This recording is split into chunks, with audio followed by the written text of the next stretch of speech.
പ്രണയാഗ്നി. രചന റോസൂസൻ. അവതരണം ഷാഹുൽ മലയിൽ. എഡിറ്റിംഗ് ഷെരീജ് പൂനൂർ. നിർമ്മാണം PNR ക്രിയേഷൻസ്. മെയിൻ റോഡിൽ നിന്ന് വണ്ടി ചെറിയ കട്ട് റോഡിലേക്ക് തിരിഞ്ഞു. ദക്ഷ എന്തൊക്കെയോ ഓർത്തുകൊണ്ടിരുന്നു. അവളുടെ മനസ്സ് ശൂന്യമായിരുന്നു. ഒരു കോറി വര പോലുമില്ലാത്ത തുറന്ന പുസ്തകം പോലെ. അമ്പുവിനോട് എവിടേക്കാണ് പോകുന്നതെന്ന് പോലും ചോദിക്കാനുള്ള ധൈര്യമില്ലാതിരുന്നു ദക്ഷ. പരമാവധി നല്ല സ്പീഡിൽ തന്നെയാണ് വണ്ടി ഓടിക്കുന്ന അമ്പു. ഇരുവശവും പച്ചപ്പട്ടൊടുത്ത് നിൽക്കുന്ന ചെമ്മൺ പാതയിലൂടെ അതിവേഗത്തിൽ പാഞ്ഞു വണ്ടി. ദക്ഷയുടെ മനസ്സിൽ ഒരു വെള്ളിടി വെട്ടി. മണിമംഗലത്ത് തറവാട്ടിലേക്ക്. അമ്പു ലക്ഷ്യം വെക്കുന്നത് മണിമംഗലം തറവാട്ടിലേക്കാണെന്ന തിരിച്ചറിവുണ്ടായപ്പോൾ അവളുടെ ഉള്ളം നേറി. തൻ്റെ അമ്മയുടെ തറവാട്, അതുപോലെ അമ്പുവിൻ്റെ അച്ഛൻ വീടും. മാറ്റകല്യാണമായിരുന്നു തൻ്റെ അച്ഛൻ അമ്മയെ വിവാഹം കഴിച്ചപ്പോൾ. അച്ഛൻ്റെ മൂത്ത സഹോദരിയെ അമ്മയുടെ ആങ്ങളെ കൊണ്ട് നിർബന്ധിച്ച് വിവാഹം കഴിപ്പിച്ചു. കാരണം വേറൊന്നും ആയിരുന്നില്ല, അപ്പച്ചിക്ക് അപസ്മാരകത്തിൻ്റെ അസുഖം ഉണ്ടായിരുന്നു. വിവാഹത്തിനാദ്യം സമ്മതിച്ചില്ല മാമൻ. പിന്നീട് അമ്മയ്ക്ക് സ്വപ്നം പോലും കാണാൻ കഴിയാത്ത ബന്ധം ഒത്തുവന്നപ്പോൾ എല്ലാവരും മാമന് നിർബന്ധിച്ച് വിവാഹം കഴിപ്പിക്കുകയായിരുന്നു. സഹോദരിക്ക് നല്ല ജീവിതം കിട്ടാൻ മാമൻ തയ്യാറായി.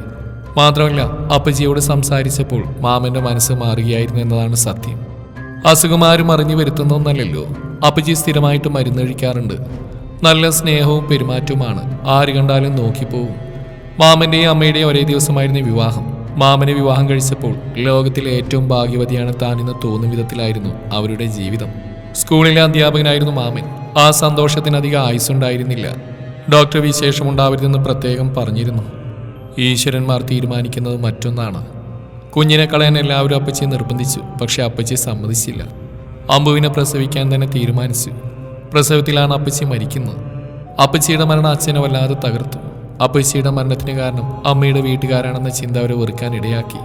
പക്ഷേ അമ്മ സഹോദരൻ്റെ ചോരക്കുഞ്ഞിനെ ഏറ്റെടുത്തു. ആ കുഞ്ഞിൻ്റെ മുഖം കണ്ട് അച്ഛനും എതിർക്കാൻ കഴിഞ്ഞില്ല. കാരണം താൻ ഏറെ സ്നേഹിച്ച സഹോദരിയുടെ മകനാണല്ലോ എന്ന ഒറ്റ കാരണം കൊണ്ട്.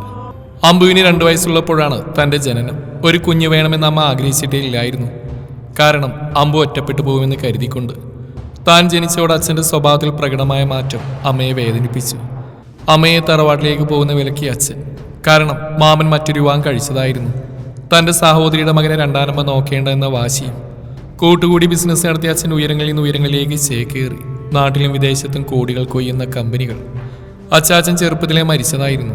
അച്ഛനും സഹോദരിയും മാത്രമേ ഉള്ളൂ. നടപ്പുദീനം പിടിച്ച അച്ഛമ്മ താൻ 10ാം ക്ലാസ്സിൽ പഠിക്കുമ്പോഴാണ് മരിച്ചത്. സ്വന്തക്കാരും ബന്ധുക്കളും ആരും അത്ര അടുപ്പത്തിലായിരുന്നില്ല. അതുകൊണ്ട് തന്നെ അച്ഛമ്മ കൂടി പോയതോടെ അച്ഛനെ നിയന്ത്രിക്കാൻ ആരുമില്ലെന്ന അവസ്ഥയായി. വിശ്വനാഥൻ, അബിയുടെ അച്ഛൻ. ഒരേ സ്കൂളിലാണ് അബിയും ആവണിയും താനും അമ്പുവും പഠിച്ചത്. അബിയും അമ്പു ഒരേ ക്ലാസ്സിലും താനും ആവണിയും ഒരേ ക്ലാസ്സിലും ഒന്നിച്ച് കളിച്ചു വളർന്നവർ. വെക്കേഷനുകളിൽ അബിയുടെ അപ്പച്ചൻ്റെ മകൾ മധുമതിയും അവളുടെ ഏട്ടൻ മനോജും വരും. എല്ലാവരും കൂടിയാൽ ഉത്സവ പ്രതീതിയായിരിക്കും വീട്ടിൽ. അബിയും അമ്പുവും പണ്ട് മുതലേ കീരിയും പാമ്പുമാണ്. പണ്ടും അബിയുടെ ശീലം അത്ര നല്ലതല്ലായിരുന്നു. അതായിരുന്നു അമ്പുവിന് ദേഷ്യവും. ദക്ഷ മനസ്സുകൊണ്ട് യാത്ര പോയി തൻ്റെ കഴിഞ്ഞ കാലത്തേക്ക്. സ്വപ്നം കണ്ടാൽ മതി, റാണി ഇറങ്ങിയാലും. അമ്പുവിൻ്റെ സ്വരമുയർന്നു കേട്ട് ചിന്തകളിൽ നിന്ന് തിരികെ ഇറങ്ങി വന്നു ദക്ഷ. മണിമംഗലം തറവാട്ടിലേക്ക് കഴിഞ്ഞ കുറേ വർഷങ്ങളായി താൻ വന്നിട്ടില്ല. അവസാനമായി വന്ന അച്ചാച്ചൻ്റെ മരണത്തിനാണ്. അച്ചാച്ചൻ്റെ ശരീരം ചിതയിലേക്ക് എടുത്തപ്പോൾ തന്നെ അച്ഛൻ അമ്മയും തന്നെയും കൂട്ടി ഇറങ്ങി. അന്ന് അമ്പു കൂടെ വന്നില്ല. അത് വലിയ വേദനയായിരുന്നു അച്ഛന്. തന്നെ വിട്ട് അമ്പുവിനെ അവരുടെ കൂടെ കൂടുമോ എന്ന ചിന്ത അച്ഛനെ വേട്ടയാടി. പക്ഷെ അച്ചാച്ചൻ്റെ ചടങ്ങ് തീർന്നപ്പോൾ അമ്പു തിരികെ വന്നു. കാരണം അമ്മയെ കാണാതിരിക്കാൻ അമ്പുവിന് കഴിയുമായിരുന്നില്ല. അപ്പച്ചിയായിട്ടല്ല അമ്മയെ അമ്പു കണ്ടിട്ടുള്ളത്, പെറ്റമ്മയായിട്ട് തന്നെയാണ്. ദക്ഷ ബൈക്കിൽ നിന്നിറങ്ങി. റോഡിൽ നിന്ന് ഒതുക്കുകൾ കയറി വേണം മുറ്റത്തെത്താൻ. ദക്ഷ പടികൾ കയറി തുടങ്ങി. വണ്ടി ഒതുക്കി വെച്ച് അമ്പുകളുടെ പിന്നാലെ ഒതുക്കുകൾ കയറി. മുറ്റത്തെ കാലുകൾ വെച്ചപ്പോൾ തന്നെ കണ്ടു ഉമ്മറത്തെ ചാരി കസേരയിലെ മാമനെ. അവരെ കണ്ട് വേഗം എഴുന്നേറ്റ് അകത്തേക്ക് നോക്കി ഉറക്കെ വിളിച്ചു പറഞ്ഞു, അമ്മേ ദേ ചൂട്ടി വന്നൂട്ടോ. മാമൻ പൂമുഖപ്പടികൾ ഓടിയിറങ്ങി അവിടെ അടുത്തേക്ക് വന്നു. മോളെ, എത്ര നേരായി കാത്തിരിക്കുന്നു ഞങ്ങള്. ദക്ഷയുടെ മുഖത്തും തലയിലും തലോടിക്കൊണ്ട് ചോദിച്ചു അയാൾ. സന്തോഷം കൊണ്ട് അയാളുടെ കണ്ണുകൾ നിറയുന്ന കണ്ടു ദക്ഷ. എവിടെ കൃഷ്ണനുണ്ണീൻ്റെ കുട്ടി?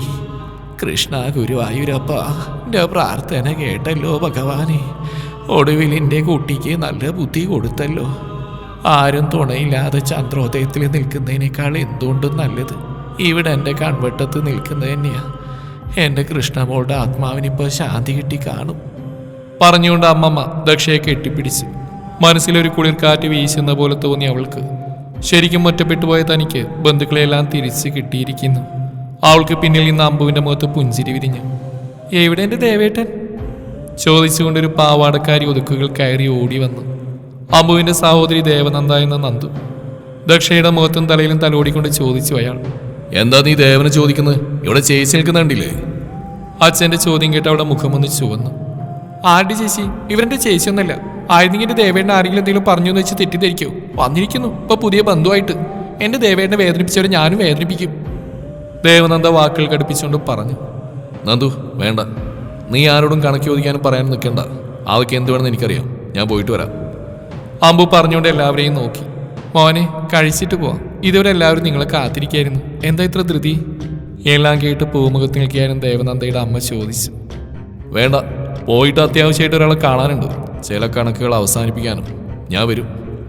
പറഞ്ഞുകൊണ്ട് തിടുക്കത്തിൽ തിരികെ നടന്നു പോകുന്ന അമ്പുവിനെ നോക്കി നെടുവീർപ്പോടെ നിന്നു ദക്ഷ.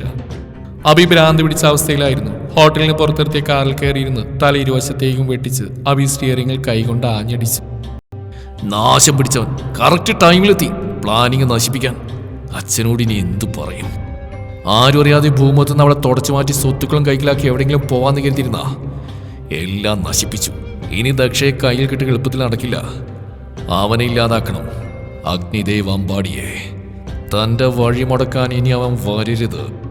കാർ സ്റ്റാർട്ടായി പോകുമ്പോഴാണ് ഫോൺ റിങ് ചെയ്ത്. മധുവിന്റെ നമ്പറാണ്. അവൻ തന്നെ ദേഷ്യത്തിൽ ഫോൺ എടുത്തവൻ. ഡാ, നീ ജയിച്ചു നേരുതണ്ട. നിനക്കുള്ള പണി അടുത്ത് തന്നെ വരുന്നുണ്ട്. മധു എവിടെയുണ്ടെന്ന് പറയടാ. അലർച്ചയോടെ ചോദിച്ചു അഭി. നീ ചൂടാവല്ലേ? അവളെ ഞാനൊന്നും ചെയ്തിട്ടില്ല. നിന്നെ എനിക്ക് വിസ്തരിച്ചൊന്ന് കാണണം. എന്നിട്ട് പറയാം അവൾ എവിടെയുണ്ടെന്ന്. 10 മിനിറ്റ് ഞാൻ എൻ്റെ താവളമായ പാടിയിലേക്ക് എത്തും. അവിടെ വെച്ച് കാണാം. നീ അവിടെ വരണം. വന്നേ പറ്റൂ. പറഞ്ഞുകൊണ്ട് ഫോൺ കട്ടാക്കി അമ്പു പറഞ്ഞു കേട്ട് അബിയുടെ നെറ്റിൽ വിയർപ്പിണങ്ങൾ സ്ഥാനം പിടിച്ചു. ഒരിക്കൽ അവിടെ വെച്ചാണ് താൻ അമ്പുവിനെ ചതിച്ച്. അന്നത്തെ ദിവസം അവൻ്റെ ഓർമ്മയിൽ തെളിഞ്ഞു. താനും അമ്പുവും BA ലാസ്റ്റ് ഇയർ പഠിക്കുന്ന സമയം ചന്ദ്രശേഖർ അങ്കിൾ സ്മോൾ അടിക്കാൻ വേണ്ടി തെങ്ങിൻ തോപ്പിലൊരുക്കിയ പാടി അവിടേക്കാരും പോവാറില്ല. അങ്കിളും അച്ഛനും ഇരുവരുടെയും സുഹൃത്ത് വക്കീലങ്ങളും മാത്രം വല്ലപ്പോഴും രഹസ്യ ചർച്ചയ്ക്കും മദ്യസേവയ്ക്കും ഒരുക്കിയ ഇടം. അന്ന് എല്ലാവർക്കും പ്രിയപ്പെട്ടവൻ അമ്പുവായിരുന്നു. എന്നാൽ തനിക്ക് അവന് ഇഷ്ടമല്ല. കോളേജിൽ താൻ എന്ത് പരിപാടി അവതരിപ്പിച്ചാലും അമ്പു അത് കൊളാക്കി കയ്യിൽ തരും. കോളേജിൽ ലക്ഷം മത്സരിക്കാൻ 2 പാർട്ടികളുടെ സ്ഥാനാർത്ഥിയായിരുന്നു താനും അമ്പുവും. വാശിയേറിയ മത്സരം തന്നെയാണ് നടക്കുന്നത്. അമ്പു ജയിക്കുമെന്ന് ഉറപ്പായി. അവനെ തളക്കാനൊരു വഴി ആലോചിച്ചു. ഒടുവിലൊരു വഴി തെളിഞ്ഞു. അവിഹിതം. അമ്പുവിനെ തളർത്തി മത്സരത്തിൽ നിന്ന് പിന്മാറാൻ ഒരേ ഒരു വഴി ചതി. അതിനുവേണ്ടി കണ്ടെത്തിയത് ഞങ്ങളുടെ ബാച്ചിൽ പഠിക്കുന്ന ഷിഫ എന്ന പെൺകുട്ടിയെ. അവൾക്ക് നല്ല തൻ്റെടമായിരുന്നു. പൈസ കൊടുത്താൽ എന്തും ചെയ്യുമെന്ന പ്രകൃതം. അങ്കിളുടെ പാടിയുടെ അടുത്താണ് അവളുടെ വീട്. അങ്കിൾ കുടിച്ച് ഫിറ്റായി പാടിയിൽ കിടക്കുന്നുണ്ടെന്ന് വിളിച്ചു പറഞ്ഞ് അമ്പുവിനെ പാടിയിലെത്തിക്കാനായിരുന്നു ശ്രമം. അവിടെ വെച്ചൊരു സീൻ ക്രിയേറ്റ് ചെയ്യാനും അമ്പുവിനെ കൊടുക്കാനും എല്ലാം സെറ്റ് ചെയ്തു. അമ്പുവിനെ വിളിച്ചെല്ലാം വിശ്വസിപ്പിച്ച് അമ്പു അവിടെ എത്തുമ്പോൾ ആദ്യം തന്നെ ഷീഫ അവിടെ കയറിയിരുന്നു. മാമയെ വീട്ടിലേക്ക് കൊണ്ടുവരാൻ അമ്പു തിരിച്ചു. ഈ സമയം തന്നെ അച്ഛനും വക്കീലങ്ങളും ചന്ദ്രശേഖരങ്ങളും പതിവ് കമ്പനി കൂടാൻ ഇറങ്ങി. കൃത്യസമയത്തിന് അമ്പു അവിടെ എത്തി പാടിയിൽ കയറി. ഷീഫ അവിടെ ജോലി ചെയ്തു. നെറ്റിയിലെ പൊട്ടും കുറിയും മായ്ച്ചു കളഞ്ഞ് ചുരിദാർ ടോപ്പിന്റെ ചില ഭാഗങ്ങൾ വലിച്ചു കയറി. പ്രതീക്ഷിക്കാതെ നേരത്തെ അവൾ അവിടെ കാണുകയും അവൾ ചെയ്യുന്ന എന്താണെന്ന് അമ്പു തിരിച്ചറിയുന്നതിന് മുമ്പ് എല്ലാവരും അവിടെ എത്തി. കരഞ്ഞുകൊണ്ട് അവർക്ക് മുന്നിലൂടെ ഇറങ്ങിയോടി ഷിഫ. അവൾക്ക് പിന്നാലെ ഇറങ്ങി വരുന്ന അമ്പുവിനെ കണ്ട് എല്ലാവരും ഞെട്ടി.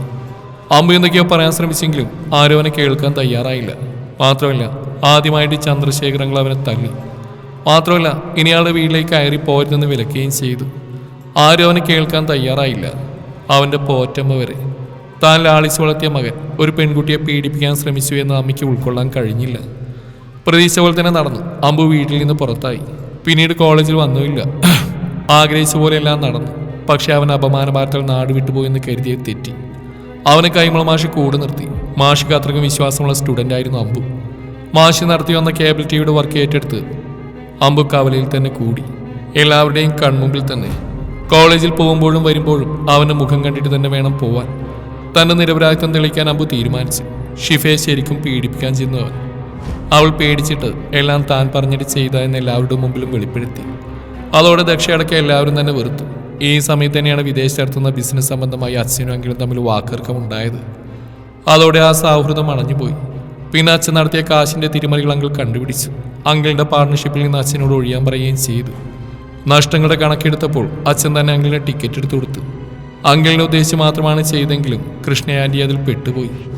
പാടിയിലേക്ക് ആറ് തിരിഞ്ഞപ്പോൾ തന്നെ കണ്ടു അബുവിന്റെ പടക്കുതിര നിർത്തിയിട്ടിരിക്കുന്നു. വണ്ടിക്ക് മുകളിൽ ചെരിഞ്ഞിരുന്ന് വലതുകാൽ കയറ്റി വെച്ച് സിഗരറ്റ് വലിച്ച് പുകച്ചുരുളും മേലേക്ക് പറത്തിവിടുകയാണ് അമ്പു. ഇവനെല്ലാം അറിഞ്ഞ സ്ഥിതിക്ക് ഇനി ഇവനെ ജീവിച്ചിരിക്കാൻ അനുവദിച്ചുകൂടാ. അരികിൽ തിരികെ കത്തിയിലൊന്ന് കൈകൊണ്ട് തലോടിക്കൊണ്ട് ചുണ്ടിൽ വിരിഞ്ഞ ക്രൂരമായ ചിരിയോടെ കാറിൽ നിന്നിറങ്ങി അബി തന്റെ അരികിലേക്ക് നടന്നു വരുന്ന കണ്ട് ചുണ്ടിൽ വിരിഞ്ഞ ചിരിയോടെ പാതി വലിച്ച സിഗരറ്റ് നിലത്തേക്കിട്ട് ബൈക്കിൽ നിന്നിറങ്ങി വലതുകാലം ഉയർത്തി മുണ്ടിന്റെ അറ്റം പിടിച്ച് മടക്കി കുത്തി അമ്പു. നീ കളത്തിലിറങ്ങി കളിക്കാൻ തുടങ്ങി അല്ലേ? അബി ചോദിച്ചുകൊണ്ട് അമ്പുവിന്റെ അടുത്തേക്ക് എത്തി. ഇറങ്ങാതെ ഒക്കില്ലല്ലോ, ഗാലറിയിലേക്കാ നീ ഒന്നും സമ്മതിക്കില്ലല്ലോ. മാത്രമല്ല കളിച്ച് കളിച്ച് നീ അങ്ങ് കയറുകയല്ലേ. ഇനിയും കണ്ടോണ്ടിരുന്നാൽ നീ ട്രോഫി അടിച്ചുകൊണ്ട് പോവില്ലേ? നാടകീയമായി പറഞ്ഞുകൊണ്ട് അബിയുടെ മുന്നിലെത്തി നിന്നു അമ്പു. അവന്റെ കണ്ണുകളിൽ അഗ്നി ചുവപ്പ് കണ്ട് അബി. മതെവിടെയാ നീ അവിടെ എന്ത് ചെയ്തു? അലറിക്കൊണ്ട് അബി അമ്പുവിന് നേരെ പാഞ്ഞു വന്നു. അമ്പുവിന്റെ വലത് കൈ ശക്തിയിൽ ചുരുട്ടിപ്പിടിച്ച് സകല ശക്തിയും കൈയിലേക്ക് ആവാഹിച്ചുകൊണ്ട് തനിക്ക് നേരെ പാഞ്ഞു വന്ന അബിയുടെ നെഞ്ചിൻ കൂടി നോക്കി പിന്നിലേക്ക് തള്ളി അമ്പു.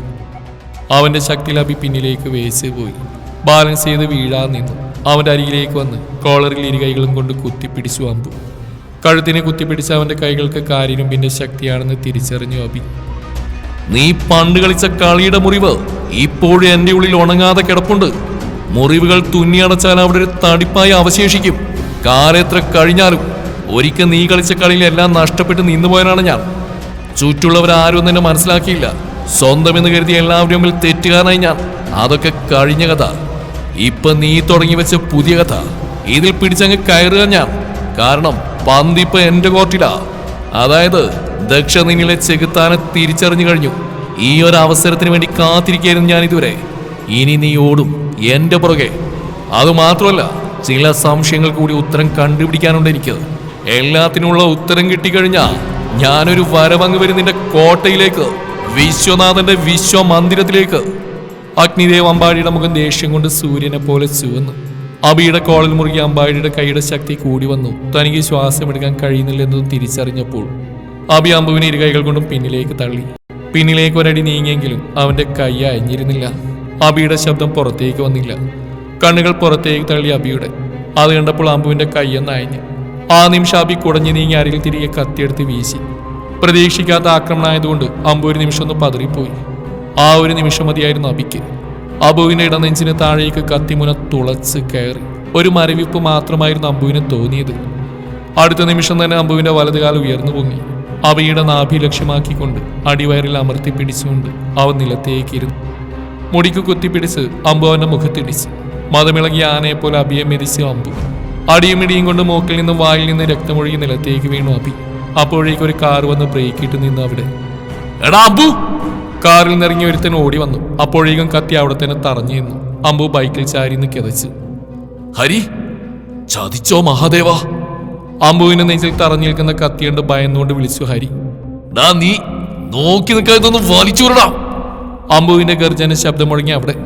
എടാ ഇത് പറഞ്ഞുകൊണ്ട് കത്തി നിൽക്കുന്ന നോക്കി ഹരി. കത്തിയുടെ പിടിയിൽ നിന്ന് ചോരയിട്ട് വീഴാൻ തുടങ്ങിയിരുന്നു. പൊട്ടൻ നിന്നെയൊക്കെ പറഞ്ഞുകൊണ്ട് അമ്പു കത്തിയിൽ പിടിച്ച് ആഞ്ഞു വലിച്ചു. ചോര ചീറ്റി തെറിച്ച് കണ്ണുകൾ ഇറുക്കി അടച്ചു പിടിച്ചുകൊണ്ട് വേദന കടിച്ചമർത്തി അമ്പു. ഹരി പെട്ടെന്ന് തന്നെ തന്റെ ഷർട്ട് വലിച്ചീരി അവന്റെ നെഞ്ചിന് കുറുകെ മുറുക്കി കെട്ടി. നീ എന്തിനാണോ പേടിക്കുന്നത്? നീ കാറെടുത്തിട്ട് വാ. സിറ്റി ഹോസ്പിറ്റലിൽ ദാ ആറ് വലിച്ചേറ്റിട്ട്. ഇല്ലെങ്കിൽ ഇവിടെ കിടന്ന് ചത്തുപോവാൻ. അങ്ങനെ ചാവാൻ അനുവദിച്ചുകൂടാവനെ. തന്റെ ബൈക്കിനടുത്തേക്ക് നടക്കുന്ന അമ്പുവിന്റെ മുന്നിൽ കയറി വിലക്കി ഹരി. നീ ഈ കോലത്തിൽ ബൈക്ക് കുടിക്കാൻ പോകണം. വേണ്ട, ഇവൻ ചത്താലും വീടില്ല. നീ വാ. നീയൊന്നും പേടിക്കണ്ട. ഇവന്റെ കത്തി ആഴത്തിലൊന്നും കേറിപ്പോയിട്ടില്ല. അമ്പുവിന്റെ നെഞ്ചും കൂട് വിളർത്താനുള്ള കത്തിയൊന്നും പിടിക്കാൻ ഇവനായിട്ടില്ല. ചോര അല്പം കണ്ണിലും ശരീരത്തിലും കൂടുതലാ. അതുകൊണ്ടാണ് ഇപ്പൊ ഇങ്ങനെയൊക്കെ സംഭവിക്കുന്നത്. ഹോസ്പിറ്റലിൽ എന്റെ പടക്കുതിരി എത്തിച്ചോളെന്നേ. പിന്നെ മധു നമ്മുടെ പഴയ തറവാട്ടിലുണ്ട്. അവളെ സേഫാക്കി വീട്ടിൽ കൊണ്ടുവിടണം. എന്നിട്ട് എൻ്റെ അടുത്ത് വന്നാൽ മതി. ഹരിക്ക് വേണ്ട നിർദ്ദേശങ്ങൾ കൊടുത്തുകൊണ്ട് അമ്പു തന്റെ യമഹ സ്റ്റാർട്ടാക്കി. പുഴരിക്കുന്ന പോലെ മണ്ണിൽ കിടന്നിറങ്ങുന്ന അഭിയെ നോക്കി ബൈക്ക് റേസ് ചെയ്ത് ഓടിച്ചു പോയി അമ്പു. ഡാ നിന്നെ മരിക്കാൻ വിടാൻ വേണ്ട. എന്നാലും കൂടെ കൊണ്ടുവരുന്നവന്റെ നെഞ്ചിൽ തന്നെ നീ കാത്തിയാഴ്ത്തി. അല്ലടാ ചേറ്റേ! കുനിഞ്ഞ അബിയുടെ അടുത്ത് മുട്ടുത്തിരുന്നുകൊണ്ട് പറഞ്ഞു ഹരി. അബി വേദന കൊണ്ട് പുളഞ്ഞു. ഹരി ഒരു വിധത്തിൽ അവനെ വലിച്ചു പൊക്കി എഴുന്നേൽപ്പിച്ച് കാറിന്റെ പിൻസീറ്റിലേക്ക് കിടത്തി. ഹോസ്പിറ്റൽ ലക്ഷ്യമാക്കി കുതിച്ചു വണ്ടി. തുടരും ഈ കഥയുടെ ബാക്കി ഭാഗം നാളെ ഇതേ സമയം.